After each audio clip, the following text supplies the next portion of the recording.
The KXAN News Podcast is sponsored by Shelf Genie. In-depth, investigative. This is KXAN News Today. We begin this morning with a live look outside. The rain is still falling. Our cameras in many places still frozen. It is going to be a long, slow recovery for thousands of people who are waking up this morning in the dark.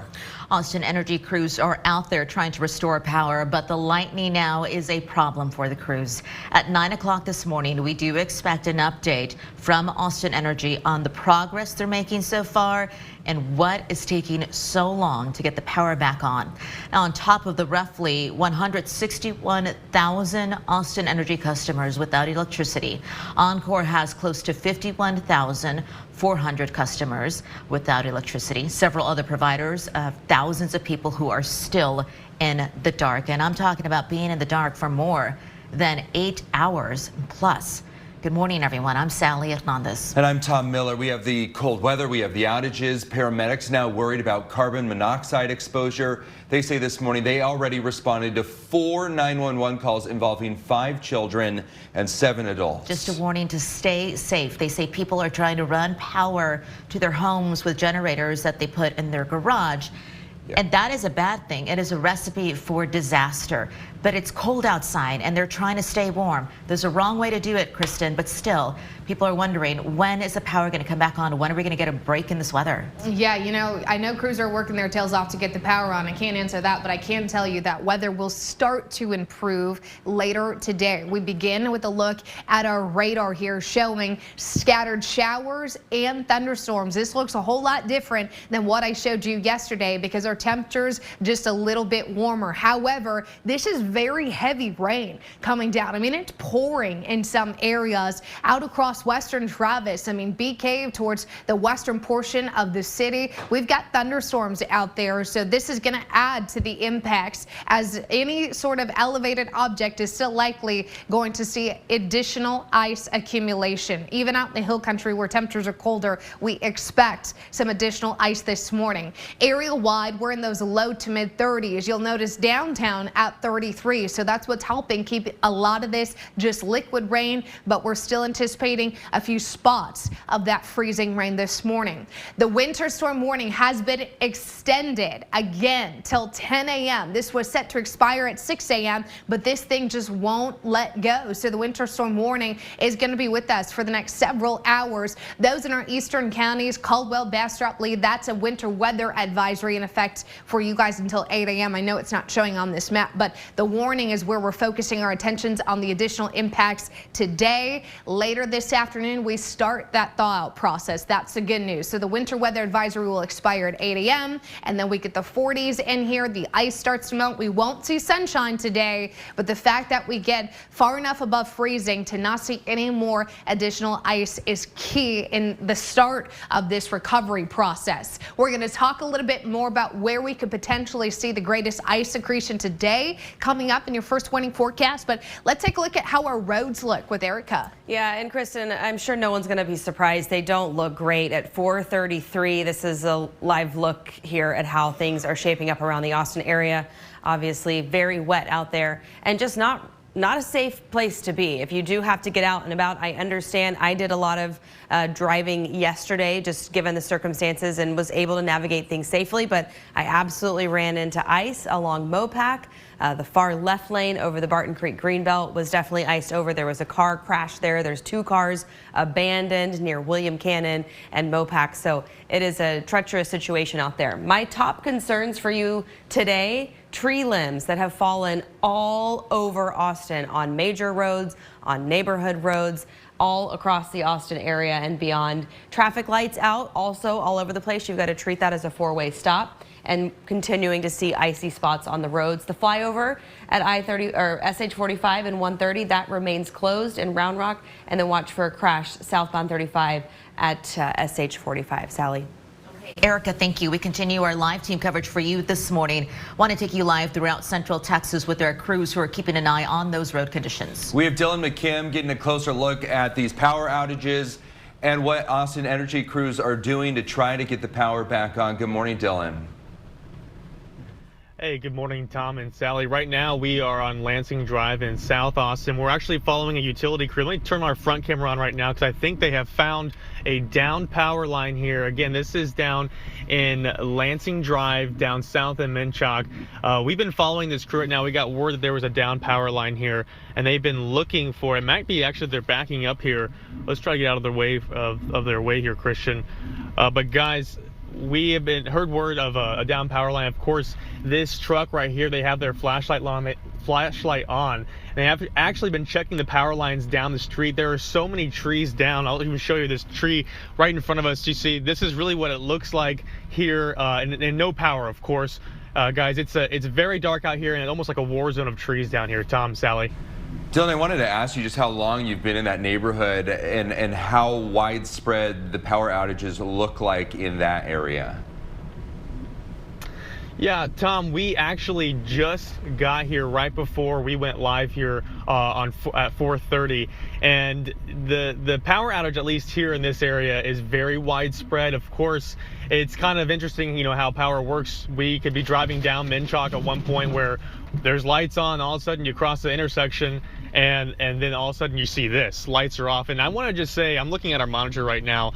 This camera does not do it justice of how actually dark it is. It's a little brighter for what you're seeing, but what we're seeing is actually a very dark view.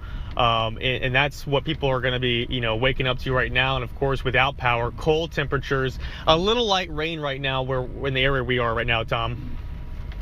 Before we let you go, Dylan, and I know you're being careful out there and you're following Austin Energy crews, I want to talk a little bit of just how dark it is, because that, I think, is the problem that I encountered. And even when the daylight comes out, you're going to see a lot of these trees that are on the ground. I had to swerve to avoid hitting some of these trees. Did you encounter any of that?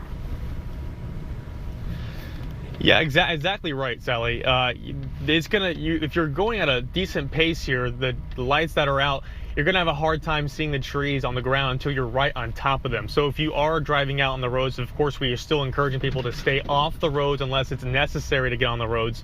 Let me show you right now. We have trees just hitting us right now. You can just see what we're going through, but it's very hard to see the trees. So make sure you're taking your time, and also those traffic lights are out. So be careful. Treat those traffic intersections as like a four-way stop when you get to them. Tom, Sally. Good advice, Dylan. We'll see you back here in just the next few minutes. Great information on the traffic lights, too. If there's no electricity, you don't know there's a traffic light that's there, but other cars are going to get in your way. That's what we heard from some of our, team members who were driving in this morning, just that they're, you're coming up to an intersection, and you're used to at least seeing the flashing red lights. In some cases, that's not even happening. Yeah, it's pitch dark out there. Austin Energy knows that this is a problem. Austin Energy told the mayor and council members that it is prioritizing critical organizations. That means hospitals and fire stations. And it's also targeting the outages with the largest number of customers that it thinks it can get back online quickly.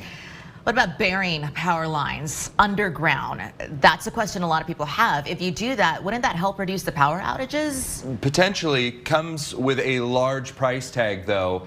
Experts point to North Carolina as an example. That state's cost of transitioning to underground wires would take 25 years. And increase utility rates for customers there by 125%. The chairman of the Public Utilities Commission of Texas told us it can cost $1 million or more per mile of line. With the trees falling and snapping, we're taking a look at what you should do, as Dylan was talking about. What do you do if one hits your car?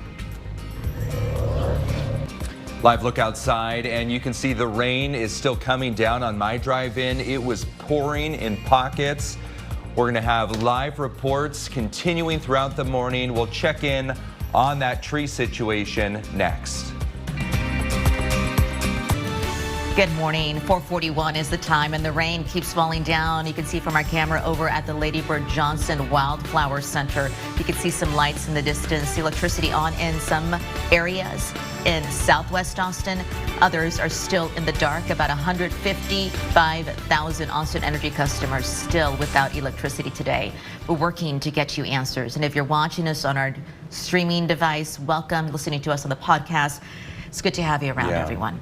There's a good chance if you look out your window this morning, you are going to see those trees and those branches. They are breaking and they are bending across neighborhoods. It's really hard to avoid this wherever you go. You want to be careful driving because you might not see them in time. They're often hanging down over roads. We have KXAN's Blake Devine out live surveying the damage. The ice really causing some lasting damage to our trees, Blake. Good morning, Tom and Sally. I'm standing on West Campus right near MLK, and as you can tell, a lot of trees fell throughout our area. And right now, yesterday, a large tree fell on the side street San Gabriel, and that knocked down the power line, which you can see right now behind me. Crews are currently working hard to restore the power at this early morning hour. It's one of just a lot of power lines that have been knocked down due to so many of the trees getting very heavy with ice. And they told me that a good majority of the nearby neighborhood is in the dark without power as we speak. So hopefully they can get the power going back on, and they have a lot more work to be done throughout our metropolitan area. Guys. While you're out there, we obviously see the rain. There's some lightning too that Kristen has been watching. That can't be safe for those who are above the ground right now trying to get those wires fixed. Definitely. While driving in today, I noticed several flashes of lightning myself. At first, I thought it might have been those green sparks that we saw yesterday from the down power lines, but it is indeed lightning. So I'm going to work to find out how they're able to do this safely, given the fact that it is very wet here and there's lightning outside. Hopefully it's one of those situations where it's not right, you know, within 10 miles of that crew, that sort of thing, but it is out there and something we need to be paying a lot of attention to this morning. In many cases, I know it is Kristen and our weather team that's able to inform these crews of the conditions out there.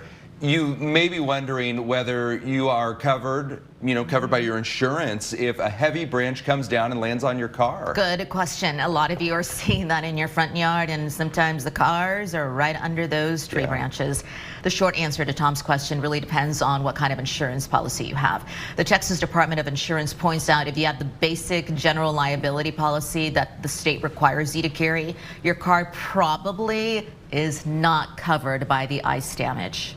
This KXAN News podcast is brought to you by Shelf Genie. I'm Rosie Newberry from KXAN Studio 512. Considering replacing your kitchen cabinets? Struggling to find or reach things? Go to shelfgenie.com/Austin. Shelf Genie designs custom pull-out shelves for your existing cabinets, adding convenience and value to the most used room in your home. Shelf Genie custom pull-out shelves, everything in reach.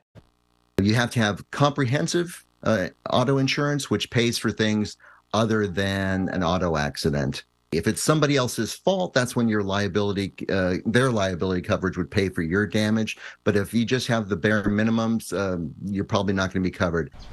The Department of Insurance adds a tree from a neighbor's yard. If that falls onto your car and it causes damage, then their homeowner's insurance may be able to pay for your damage if your neighbor is somehow at fault. But generally speaking, they say in a situation like this where it's an act of nature, a whole lot of policies have some type of exclusion. Digging deeper to answer a lot of the questions we've heard a lot. What happens if your neighbor's tree falls onto your property? There's a Dallas area law firm that we talked to, Hargrave Law, says it all depends on whether the downed tree is the result of damage from a storm or negligence. Natural causes include lightning, water, flooding, storms. If severe weather caused it, whoever's property the tree fell onto is liable for that cleanup. That changes, though, if it's due to negligence. If a tree was rotting before or decaying before it fell, that property owner would be responsible for any damage caused to a neighboring property. We've got more on that law and local debris removal services all online right now at KXAN.com. Live look outside, and you can see the rain still coming down. In many places throughout our area, it is still freezing, and that is causing problems for those trying to stay warm. The power out for tens of thousands. We're going to talk about the right and the wrong ways to find heat. Good morning. Look at this live view that we're getting from our photographer and our reporter over in South Austin off of Monchaca, I believe, Road is where they're at, off of Lansing. Look at the trees. They are on the ground. They're in their way. This is in a neighborhood without electricity. Be careful on your way out today as you wake up with us here on KXAN News Today. Well, you will be able, by the way, to take Austin public buses again today to avoid driving on the roads. Cap Metro plans to reinstate most bus services, and they're going to start doing that at 10.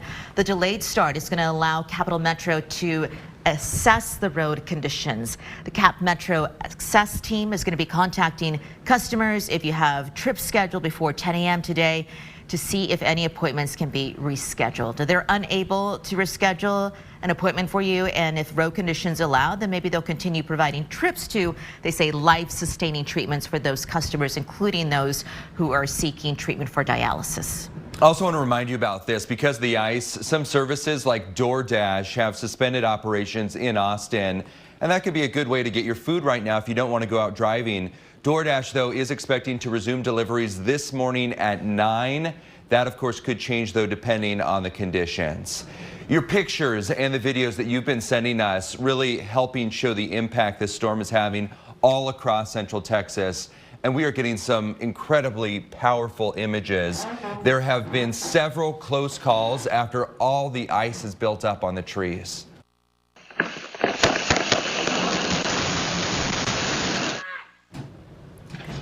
Yeah, look at that. And look at the little kid walking out of that house. A minute before that tree came down, we're told that boy walked out. That video we showed you of the tree coming down, that was right after. Wow, and people will be busy the next few days calling their insurance companies. KXAN viewer Alonzo Bettis took this video. This is along East Riverside.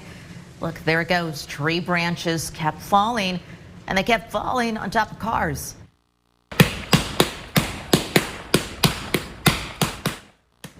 All the popping sounds, all of that with the white flashes coming from South Austin power lines in this video.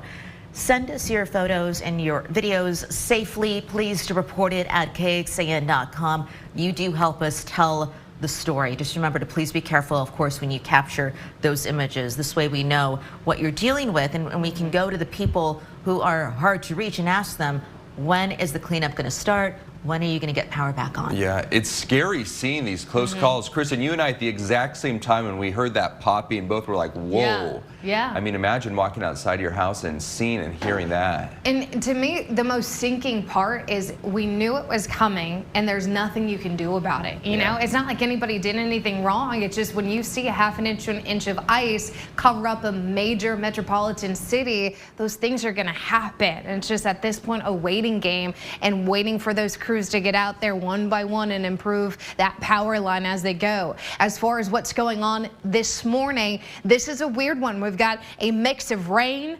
thunderstorms, and freezing rain. Not quite as widespread in the hill country, but right now most of this is sitting on top of the Austin Metro. Look at the lightning coming in within some of that rain and freezing rain from Round Rock out towards the 130 toll, Georgetown. At the moment, seeing that rain coming down, Leander through Liberty Hill. Austin itself, we've got at this point mostly liquid rain because our temperature is above freezing, but every once in a while, especially as you climb just a little bit in elevation, getting into the western part of Travis County, you're seeing that convert into some freezing rain. I can show you what it looks like on our Lady Bird Johnson Wildflower Center camera there in South Austin as this light rain continues to fall. Every once in a while, you'll get a good downpour, though. I noticed that on my way in this morning. Overall, the surface roads look okay. I mean, I was coming in from Hayes County, and 290 itself, the whole thing was sanded, and I appreciate TxDOT crews staying on top of that. The problem is now we're still dealing with a little bit of ice accumulation on the objects, your vehicle, your trees in your front yard and such. Temperatures at the ground level is still in the low to mid 30s, but we've warmed up a little bit, and that's going to be key to keeping most of this liquid rain and not any significant accumulation. Getting you into the afternoon hours, we expect those temperatures to be in the upper 30s to low 40s, and then eventually tonight getting back down to the 30s. But we've got a good 12 plus hours of above freezing freezing temperatures, and that's what's going to help begin that thaw out. The rain chances will be top heavy today, so it looks best this morning to see the scattered to widespread showers, drier conditions this afternoon, which is why that winter storm warning is going to take us through the morning but then expire. This runs us through 10 a.m. Like I showed you earlier, winter weather advisory in place for parts of our eastern counties until 8 a.m. Basically, the bottom line is we are wrapping things up here. This is the last round expected this morning, 7, 8, 9 a.m. Scattered showers in the form of liquid rain and freezing rain. Then our radar starts to get quiet. There's a couple little showers expected up in our northern counties this evening, but the majority of us are dry after lunchtime. Additional ice accumulation, maybe a few 107 inch out where we're colder. But I don't expect really any more meaningful ice accumulation here in Austin. I think most of that ice today is going to stick out west. Low 40s today with a 50% chance of rain. Look at your weekend. Dry, sunny. We go from the 40s today to the 70s by Monday. Then another storm takes aim at us Tuesday, Wednesday. At this point, liquid rain with those temperatures so much warmer. Let's get a check on what our traffic conditions look like with Erica. Yeah, and thanks, Kristen. Unfortunately, I don't have access to my TxDOT cameras. I think this power outage has taken out the ability for me to connect with them. It shows that some of them are working, but I unfortunately cannot see them. So that's going to make it a little bit hard. Not going to let me have those visuals like I'm used to, but I do obviously have some things I do want to relay to you. Also, just a side note, yesterday we don't have power at my house in Southwest Austin. I also wasn't able to even use my cell data. So just a thought, if you are checking in on your friends and family, you may just need to give them a call. I was able to make calls, but just something to consider. My main concerns, the tree limbs all around the Austin area blocking roads and those traffic lights just being completely blacked out. Treat that a four-way stop. On my drive in, I saw several cars just plow right through those intersections, so be very careful. And then just watch for some lingering icy spots on the road. But otherwise, I was able to navigate around very carefully around Austin yesterday in my car. There is a crash on Mopac southbound at 45th Street. Also a crash northbound 35 at SH 45. And the flyover, as far as I know, it's still closed at SH 45 and SH 130 in Round Rock. Thanks for joining KXAN News today. You can also listen to KXAN News Nightly every weekday after 5:30 p.m. for in-depth coverage on what matters most to you.